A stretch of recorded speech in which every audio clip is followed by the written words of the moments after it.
তেজপুৰত মহিলা উদ্যোগী নিশা বৰাৰ প্ৰচেষ্টা সাফল্য। দুৱাজৰি দ্য ইথেনিক ড্ৰেছিং নামৰ এখনি বোৱা কাপোৰৰ বিপণীৰ শুভাৰম্ভণি কৰা হয়।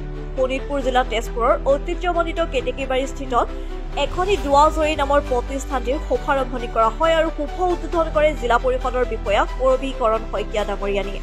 লগতে উপস্থিত থাকে এই প্ৰতিষ্ঠানটিৰ স্বত্বাধিকাৰী মহিলা উদ্যোগী নিশা বৰা আৰু পৰিয়ালবৰ্গ। বিষ্ণুপ্ৰসাদ বৰা আদিকে ধৰি এই বিপণীৰ প্ৰতিষ্ঠানটি শুভ উদ্বোধন কৰে। লগতে ফিতা কাটি এক বন্তি প্ৰজ্বলনেৰে দুৱাজৰি দ্য ইথেনিক ড্ৰেছিং নামেৰে এই কাৰ্যসূচীটিৰ শুভাৰম্ভণি কৰা হয়।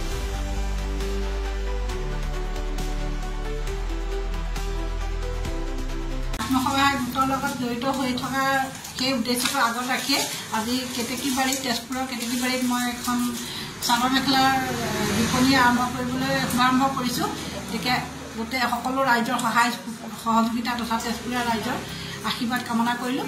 আৰু দোকানখনৰ নাম আজি উদ্যমী মহিলা উদ্যোগত আজি আপোনালোকে এইটো তত্বাৱধানত ইমান ধুনীয়াকৈ এখন বিপণী আৰম্ভ কৰিছে। পিছৰ পৰ্যায় মানে কেনেধৰণে যাব, কেনেধৰণে চলিব?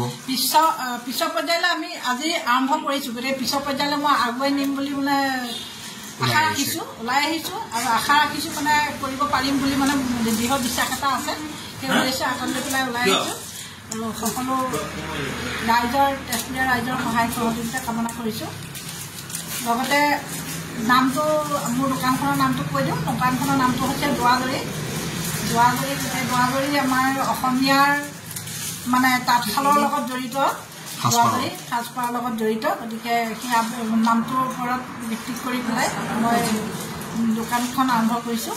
আৰু আজিৰ দিনটোত মোৰ জন্মদিন, তেখেতৰ জন্মদিনৰ উদ্দেশ্য ৰাখি পেলাই আজি দোকানখন আজিৰ দিনটোৱে মানে মই স্থিৰ কৰিলোঁ। উপজা দিন বুলি ক'বলৈ বিশেষ নাই। সকলো মানুহে জন্ম হয়, আকৌ সকলোৱে দিন গৈ থাকে, জন্মদিন সকলোৱে পাতে। কিন্তু বিশেষকৈ এতিয়া মোৰ পৰিবাৰৰ এটা আশা আছিলে যে এখন কাপোৰৰ দোকান বিপণী দিম। গতিকে তেখেতৰ আশাটো আজি পূৰণ হৈছে। তেওঁ এখন বিপণী আৰম্ভ কৰিছে আৰু বিপণীখনৰ নামটো দুৱাজৰি ৰাখিছে, তাঁতশালৰ লগত সম্পৰ্ক থকা এটা নাম। গতিকে আশা ৰাখিছোঁ আপোনালোকে আমাক আশীৰ্বাদ কৰিব।